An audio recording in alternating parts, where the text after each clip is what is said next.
ओम शांति। मुक्तेश्वर बाबा हमें मिल जाते हैं तो हमें त्रिनेत्री त्रिकालदर्शी त्रिदेव बनाते हैं। तो इसीलिए आज भी बाबा मुरली में हमें दिव्य बुद्धि का दाता हमें मिला है, तो उसको सबसे उसकी कितनी प्राप्ति करा के लेनी चाहिए, इसका ही अटेंशन खिंचवाते हैं। इसीलिए आ जाइए अपने भ्रुकुटी सिंहासन पर और मुरली का अमृत हमेशा के लिए अपने धारणा में आ जाए। इसीलिए बाबा की मुरली आज है 1 फरवरी 2024, प्रातः मुरली मधुबन। महावाक्य है, मीठे बच्चे अब तक जो कुछ पढ़ा है वो सब भूल जाओ, एकदम बचपन में चले जाओ, तब इस रूहानी पढ़ाई में पास हो सकेंगे। प्रश्न है, जिन बच्चों को दिव्य बुद्धि मिली है उनकी निशानी क्या होगी? उत्तर, वो बच्चे इस पुरानी दुनिया को इन आँखों से देखते हुए भी नहीं देखेंगे। माना विचार ही नहीं चलेंगे बुद्धि में, जो व्यर्थ समय गवाए आत्मा है अपना, उसके बदले बाबा की याद में रहेगी आत्मा। इसलिए बाबा कहते हैं वो बच्चे इस पुरानी दुनिया को इन आँखों से देखते हुए भी नहीं देखेंगे। उनकी बुद्धि सदा रहती है, उनकी बुद्धि में सदा रहता है कि यह पुरानी दुनिया खत्म हुई कि हुई, यह शरीर भी पुराना तमोप्रधान है, तो आत्मा भी तमोप्रधान है, इनसे क्या प्रीत करे। ऐसे दिव्य बुद्धि वाले बच्चों से ही बाप की भी दिल लगती है। ऐसे बच्चे ही बाप की याद में निरंतर रह सकते हैं, सेवा में भी आगे आ जा सकते हैं। ओम शांति। मीठे मीठे रूहानी बच्चों को रूहानी बाप ही समझाते हैं। जैसे हद के सन्यास है, वह घर बार छोड़ देते हैं क्योंकि वह समझते हम ब्रह्म में लीन हो जाएंगे। इसीलिए दुनिया से आसक्ति छोड़ना चाहिए। अभ्यास भी ऐसा करते होंगे। जाकर एकांत में रहते वह है हठयोगी तत्वज्ञानी, समझते हैं ब्रह्म में लीन हो जाएंगे। इसीलिए ममत्व मिटाने के लिए घर बार छोड़ देते हैं, उन्हें वैराग्य आ जाता है। परंतु फिर भी फट से ममत्व नहीं मिटता, स्त्री बच्चे आदि याद आते रहते हैं। यहाँ तो तुमको ज्ञान की बुद्धि से सब कुछ भुलाना होता है। ज्ञान की बुद्धि से सब कुछ भुलाना माना जो भी पुरानी दुनिया में ममत्व लोभ मोह में फंसे हैं वो सब कुछ अभी भुलाना है, रिप्लेस करना है सद्गुणों से और शक्तियों से। इसलिए बाबा कहते यहाँ तो तुमको ज्ञान की बुद्धि से सब कुछ भूलना होता है। कोई भी चीज़ जल्दी नहीं भूलती। अभी तुम यह सब बेहद का संन्यास करते हो, याद तो सब सन्यासियों को भी रहती है, परंतु बुद्धि से समझते हैं कि हमको ब्रह्म में लीन होना है, इसीलिए हमको देह भान नहीं रखना है। वह है हठयोग मार्ग। समझते हैं हम यह शरीर छोड़ ब्रह्म में लीन हो जाएंगे।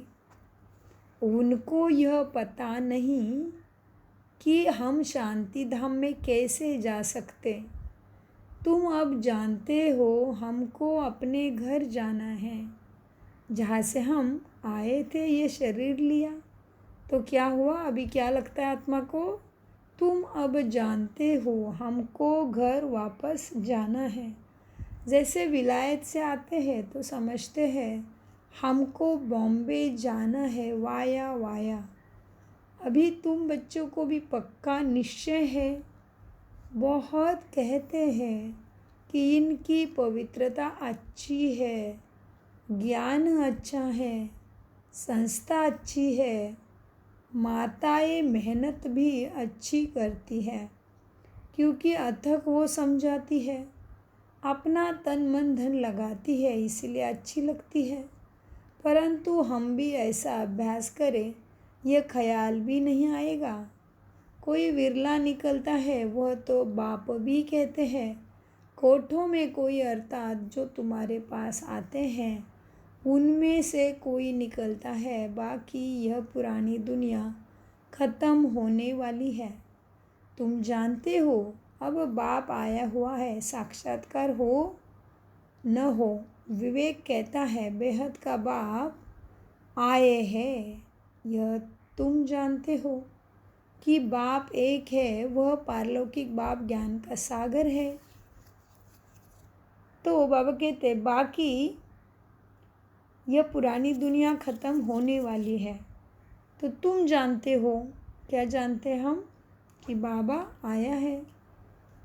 तुम जानते हो अब बाप आया हुआ है, साक्षात्कार हो ना हो, लेकिन विवेक तो कहता है ना कि बेहद का बाप आए हैं। यह भी तुम जानते हो, बाप तो सबका एक है, वही पारलौकिक बाप ज्ञान का सागर है। लौकिक को कभी ज्ञान का सागर नहीं कहेंगे, लौकिक को कभी भी ज्ञान का सागर नहीं कहेंगे। यह भी बाप ही आकर तुम बच्चों को अपना परिचय देते हैं। तुम जानते हो अब पुरानी दुनिया ख़त्म होने वाली है। हमने 84 का चक्र पूरा किया, अभी हम पुरुषार्थ करते हैं वापस सुख धाम जाने के लिए पुरुषार्थ करते हैं, वाया शांति धाम, सुखधाम जाना है। तो मीठे बाबा कहते देखो बच्चे, अब हम पुरुषार्थ करते हैं वापस सुखधाम जाने का, वाया शांति धाम। तो शांति धाम ज़रूर जाना है, वहाँ से फिर यहाँ वापस आना है। मनुष्य तो इन बातों में मूंझते हुए है। कोई मरता है तो समझते हैं वैकुंठ गया, परंतु वैकुंठ है कहाँ? यह वैकुंठ का नाम तो भारतवासी ही जानते हैं और धर्म वाले भी नहीं जानते। वैकुंठ माना विष्णु पंथी, विष्णु के साथ निवास करने वाले, विष्णु के राज्य में रहने वाले वैकुंठ। तो बाबा कहते जानते तो नहीं है और धर्म वाले नहीं जानते वैकुंठ कहाँ है। सिर्फ नाम सुना है, चित्र देखे हैं, देवताओं के मंदिर आदि बहुत देखे हैं। जैसे है दिलवाड़ा मंदिर है, लाखों करोड़ों रुपए खर्चा करके बनाया है, बनाते ही रहते हैं। देवी देवताओं को वैष्णव कहेंगे, वो विष्णु की वंशावली है, वो तो है ही पवित्र। सतयुग को कहा जाता है पावन दुनिया और यह है पतित दुनिया। सतयुग के वैभव आदि यहाँ होते नहीं, यहाँ तो अनाज आदि सब तमोप्रधान बन जाते हैं, स्वाद भी तमोप्रधान। बच्चियाँ ध्यान में जाती है तो कहती है बाबा हम सुबीरस पीकर आई, बहुत स्वाद था। यहाँ भी तुम्हारे हाथ के खाते हैं तो कहते हैं बहुत स्वाद है, क्योंकि तुम अच्छी रीति बनाती हो, सब दिल भर कर खाते हैं। ऐसे नहीं तुम योग में रहकर बनाती हो तब स्वादिष्ट होता है, नहीं, यह भी प्रैक्टिस होती है। वो कोई बहुत अच्छा भोजन बनाते हैं, वहाँ तो हर चीज़ सत्व प्रदान होती है, इसलिए बहुत ताकत रहती है। तमो प्रदान होने से ताकत कम हो जाती है, फिर उनसे क्या होता है, ऐसे भोजन से बीमारियाँ, दुख आदि भी होता रहता है, क्योंकि सब कुछ तमो प्रदान बन गया है। तो बाबा कहते हैं मीठे बच्चों देखो, अब नाम ही है ना दुख धाम, सुख धाम में दुख की बात ही नहीं। हम इतने सुख में जाते जिसको स्वर्ग सुख कहा जाता है। सिर्फ तुमको पवित्र बनना, सो भी इस जन्म के लिए, पीछे का ख्याल मत करो। अभी तुम पवित्र बनो, पहले तो विचार करो ये कह कौन रहा है। पवित्र बनने के लिए कौन कह रहा है? स्वयं भगवान। तो पहले तो विचार करो कहते कौन है? बेहद का बाप का परिचय देना पड़े। बेहद के बाप से सुख का वर्षा मिलता है। लौकिक बाप भी पारलौकिक बाप को याद करते हैं, बुद्धि ऊपर चली जाती है। तुम बच्चे जो निश्चय बुद्धि पक्के हो, उन्हों के अंदर रहेगा कि इस दुनिया में हम बाकी थोड़े दिन हैं। यह तो कौड़ी मिसल शरीर है, आत्मा भी कौड़ी मिसल बन पड़ी है, इसको वैराग्य कहा जाता है। अभी तुम बच्चे ड्रामा को जान चुके हो, भक्ति मार्ग का पाठ चलना ही है, सब भक्ति में है, नफ़रत की दरकार नहीं। सन्यासी खुद नफ़रत दिलाते हैं, घर में सब दुखी हो जाते हैं, वो खुद अपने को जाकर थोड़ा सुखी करते हैं। वापसी मुक्ति में कोई जा नहीं सकते। जो भी कोई यहाँ आए हैं, वापस कोई भी गया नहीं है, सब यहाँ ही है। पाठ शरीर में के द्वारा बजा रहे इस रंग मंच पे, इस धरा पे। बाबा कहते एक भी निर्वाण धाम व ब्रह्म में नहीं गया है, वह समझते हैं फलाना ब्रह्म में लीन हो गया। यह सब भक्ति मार्ग के शास्त्र है। आप कहते हैं इन शास्त्रों आदि में जो कुछ है सब भक्ति मार्ग का है। फलाना ब्रह्म में लीन हो गया, यह सब भक्ति मार्ग के शास्त्र में है, शास्त्र में लिखा है, इसलिए कहते हैं। लेकिन बाप कहते हैं इन शास्त्रों आदि में जो कुछ है सब भक्ति मार्ग है। तुम बच्चों को अभी ज्ञान मिल रहा है, इसीलिए तुम्हें कुछ भी पढ़ने की दरकार नहीं है। परंतु कोई कोई ऐसे हैं जिनमें फिर नॉवेल्स आदि पढ़ने की आदत है, ज्ञान तो पूरा है नहीं, उन्हें कहा जाता है कुक्कड़ ज्ञानी। रात को नॉवेल पढ़कर नींद करते हैं तो उनकी गति क्या होगी? यहाँ तो बाप कहते हैं जो कुछ पढ़े हो अब सब भूल जाओ, दुनिया का ज्ञान, उससे सद्गति नहीं होनी है। बस कर्म मात्र चला लो, लेकिन बुद्धि में रखो बाबा की श्रीमत। तो बाबा कहते यहाँ तो बाप कहते हैं जो कुछ भी पढ़ा है, डॉक्टरी इंजीनियर जो भी बड़े बने हो अभी भूल जाओ। हाँ, कर्तव्य कर्म नहीं करना है, लेकिन उसका जो एक अहंकार भी रहता है, और शास्त्र पढ़ने वाले को भी अहंकार रहता है, बड़े बड़े पोस्ट पे होते उनको भी ऐसा रहता है कि मैं कितना बड़ा हूँ। लेकिन बाबा कहते नहीं, तुम आत्मा हो, यहाँ ही सब कुछ छूटना है, तो वो छूटने वाली चीज़ें तो झूठी हो गई ना। इसलिए बाबा कहते यहाँ तो बाप कहते हैं जो कुछ पढ़े हो सब भूल जाओ, इस रूहानी पढ़ाई में लग जाओ। यह तो भगवान पढ़ाते हैं, जिससे तुम देवी देवता बन जाएंगे, वो भी 21 जन्मों के लिए अखंड सुख। बाकी कुछ पढ़े वह सब भूलना पड़े, एकदम तुम्हें बचपन में चले जाना है। मन के द्वारा बाबा ड्रिल करा रहे कि बचपन में चले जाओ। जैसे कि हम सब जानते हैं कि बचपन में हमारे बुद्धि में क्या था, कुछ भी नहीं, कितनी निश्चिंत अवस्था है। इसलिए कहते भी है कि बच्चे भगवान को प्यारे लगते हैं, कहते हैं ना। और बोलते भी है कि बच्चे एकदम भगवान जैसे दिखते हैं, भगवान का रूप है, क्योंकि इनोसेंट है, दिल में कोई विकार नहीं है बच्चों के। इसलिए बाबा भी ड्रिल करा दे। बाबा कहते बच्चे एकदम बचपन में चले जाओ, जो कुछ पाया है, जो भी प्रसिद्धि है, नाम मान शान, सब कुछ बच्चों को कोई लेना देना होता है क्या? उससे नहीं। तो अपने बचपन को याद करो, किस्सा था एकदम, जब तक समझ नहीं थी कितने हंसते खेलते रहते थे, एकदम भोले सच्चे। तो बाबा कहते हैं एकदम बचपन में चले जाओ, अपने को आत्मा समझो। भले इन आँखों से देखते हो, परंतु देखते भी नहीं देखो। तुम्हें दिव्य दृष्टि दिव्य बुद्धि मिली है ना, तो समझते हो ये सारी दुनिया पुरानी है। दिव्य बुद्धि, आत्मिक ज्ञान मिला, दीपक जग गया, त्रिनेत्री बन गए ना, ये 2 नेत्र और ज्ञान का तीसरा नेत्र भी खुल गया। तो इसलिए बाबा कहते बच्चे तुम्हें दिव्य बुद्धि दिव्य दृष्टि मिली है, तो समझते हो ये सारी पुरानी दुनिया है, यह ख़त्म हो जानी है, यह सब कब्रस्तानी है, उनसे क्या दिल लगाएंगे, अभी परिस्तानी बनना है। तुम अब कब्रस्तान और परिस्तान के बीच में हो। परिस्तान अभी बन रहा है, अभी वैकुंठ है पुरानी दुनिया में, परंतु बीच में बुद्धि का योग वहाँ चला गया है। परंतु बीच में बुद्धि का योग वहाँ चला गया है।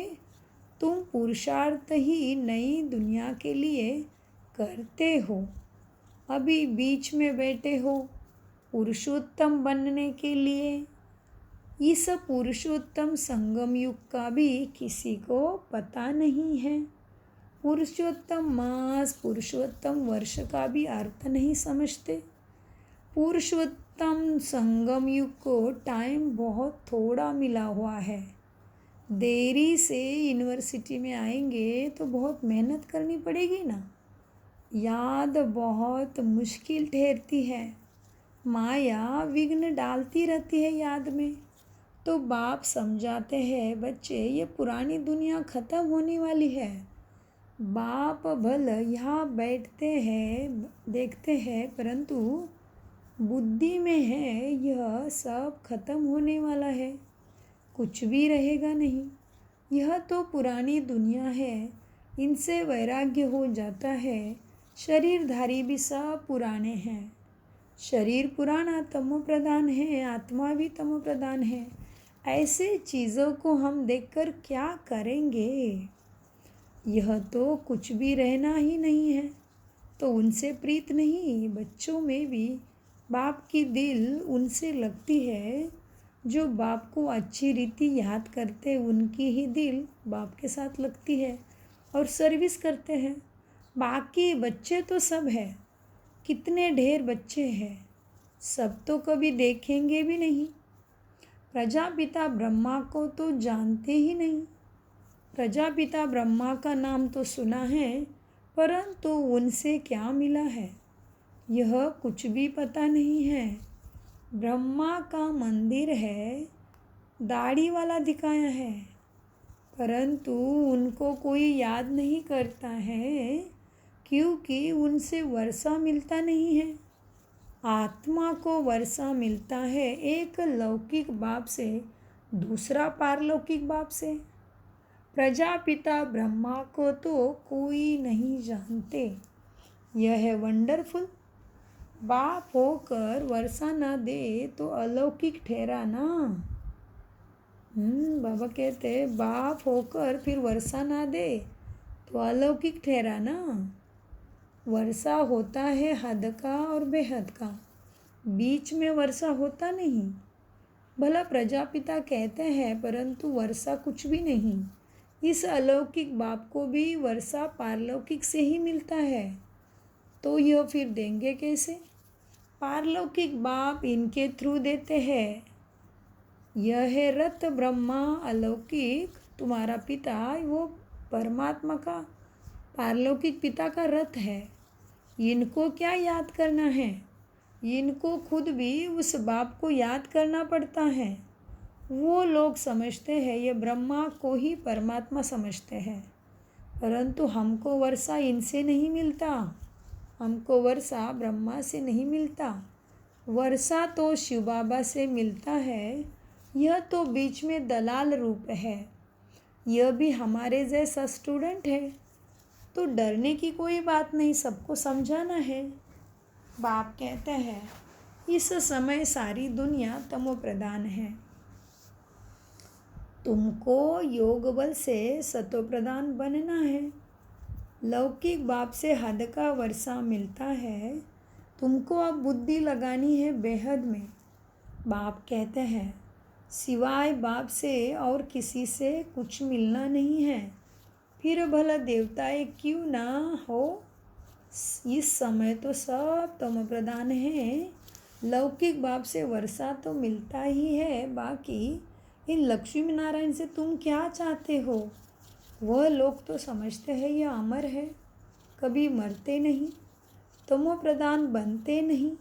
लेकिन तुम जानते हो, जो सत्व प्रधान थे वही तमो प्रधान में आते हैं। श्री कृष्ण को लक्ष्मी नारायण से भी ऊंचा समझते हैं, क्योंकि वो फिर भी शादी किए हुए हैं। श्री कृष्ण तो जन्म से ही पवित्र है, इसलिए श्री कृष्ण की बहुत महिमा है। उनको झूला भी देते हैं, झूला भी श्री कृष्ण को झुलाते हैं। जयंती भी श्री कृष्ण की मनाते हैं, लक्ष्मी नारायण की क्यों नहीं मनाते हैं? ज्ञान न होने के कारण श्री कृष्ण को द्वापर में ले गए हैं। कहते हैं गीता ज्ञान द्वापर युग में दिया। कितना कठिन है, किसको समझाना। बाबा कितना गहरी बात कहते हैं, देखो। और दूसरा, भगवान के बिना कोई कह ही नहीं सकता कि कृष्ण क्या है और कृष्ण जयंती क्या है और कृष्ण को द्वापर में ले गए। सारे शास्त्रों का खंडन करना, यह शास्त्रों की बातों में से कुछ सद्गति नहीं हुई, ये बताना कोई मनुष्य का या साधु संत का पीठाधीश का काम नहीं है। ये हिम्मत कोई नहीं कर सकता। परमपिता परमात्मा हाईएस्ट शक्ति, सद्गति सच में देने वाली शक्ति ही ये कह सकती है। और यही इधर बोला मुरली में हम देखते हैं, बाबा सीधा कह देते हैं, बच्चे ये ब्रह्मा भी कुछ नहीं देने वाला है, तो ब्रह्म देवता को भी पूछ के और उसको दे के क्या मिलेगा। फिर बाबा कहते हैं लक्ष्मी नारायण को भी कभी झुलाते नहीं है, बस कृष्ण बच्चा है, सदा पवित्र है, तो उसको झुलाते हैं। लेकिन फिर इतना अथॉरिटी के साथ, इतने अधिकार से कोई मनुष्य कह सकता है क्या कि कृष्ण को द्वापर में लेके गए, लेकिन वह है सतयुग का प्रिंस। तो इसमें ही समझना है कि ये परमपिता परमात्मा ही, हाईएस्ट शक्ति ही बोल सकती है ये सारी बातें। और हमेशा बाबा कहते बच्चे मुझे याद करो तो तुम्हारे पाप कट जाएंगे। एवं बाबा कहते ब्रह्मा भी मुझे ही याद करता है, तो वो अलौकिक बाप होके भी उससे कुछ भी मिलना नहीं है, सब कुछ मिलना है पारलौकिक बाप से। तो ये शिव बाबा के सिवाय कोई कह ही नहीं सकता, इसलिए उसको ऑलमाइटी कहते हैं। Almighty authority, God is light, God is truth, God is one और गॉड इज़ माइट। तो ये बाबा ही कह रहा है, बाकी कोई मनुष्य कोई कुछ कह ही नहीं सकता कृष्ण के बारे में भी। और द्वापर में लेके गई है, कोई नहीं कह सकता। इसलिए मीठे बच्चों को मीठे बाबा कहते हैं, बच्चे जयंती श्री कृष्ण की मनाते हैं, लक्ष्मी नारायण की क्यों नहीं मनाते? ज्ञान न होने के कारण श्री कृष्ण को द्वापर में ले गए। कहते हैं गीता ज्ञान द्वापर युग में दिया। कितना कठिन है, किसको समझाना। कह देते ज्ञान तो परंपरा से चला आ रहा है, परंतु परंपरा कब से यह भी तो नहीं जानते। पूजा कब से शुरू हुई ये भी नहीं जानते हैं। इसीलिए कह देते रचयिता और सृष्टि के आदि मध्य अंतों को नहीं जानते। कल्प की आयु लाखों वर्ष कहने से परंपरा कह देते हैं, तिथि तारीख कुछ भी नहीं जानते। लक्ष्मी नारायण का भी जन्मदिन नहीं मनाते, इसको कहा जाता है अज्ञान अंधियारा। लक्ष्मी नारायण तो इस दुनिया का फर्स्ट महाराजा महारानी है, उसका भी जन्मदिन नहीं मनाते, इसको कहा जाता है अज्ञान अंधियारा। जानते ही नहीं उनको, तो फिर इसलिए बाबा कहते तुम्हारे में भी कोई यथार्थ रीति इन बातों को जानते नहीं, तब तो कहा जाता है महारथी घोड़े सवार और प्यादे हैं। गज को ग्राह ने खाया, अभी ग्राह बड़े होते हैं एकदम हप कर लेते हैं। जैसे सर्प मेंढों को हप करते हैं, वैसे बच्चों को भी माया रावण हप करता है। भगवान को बागवान माली खिवैया क्यों कहते हैं, यह भी तुम ही अभी समझते हो। बाप आकर तुम्हें इस पापी दुनिया के विषय सागर से पार ले जाते हैं, तब तो कहते हैं नैया मेरी पार लगा दो प्रभु। तो कौन सी नैया और कैसे पार लगाएंगे, जानना पड़ेगा ना। तो बाबा कहते तब कहते हैं नैया मेरी पार लगा दो। तुमको भी अभी पता पड़ा है कि हम कैसे पार जाते हैं। बाबा हमको क्षीर सागर में ले जाते, वहाँ दुख दर्द की बात नहीं। तुम सुनकर औरों को भी कहते हो कि नैया को पार करने वाला खेवैया कहते हैं। हे बच्चे, तुम सब अपने को आत्मा समझो। तुम पहले क्षीर सागर में थे, अब विषय सागर में आ पहुँचे हो। पहले तुम देवता थे, स्वर्ग है वंडर ऑफ वर्ल्ड। सारी दुनिया में रूहानी वंडर है स्वर्ग। नाम सुनकर ही खुशी होती है ना। हेवन में तुम रहते हो। यह 7 वंडर दुनिया में दिखाते हैं। ताजमहल को भी वंडर कहते हैं, परंतु उसमें रहने का थोड़ी है। तुम तो वंडर ऑफ वर्ल्ड का मालिक बनते हो। तुम्हारे रहने के लिए बाप ने कितना वंडरफुल वैकुंठ बनाया। 21 जन्मों के लिए पद्मपति बनते हो।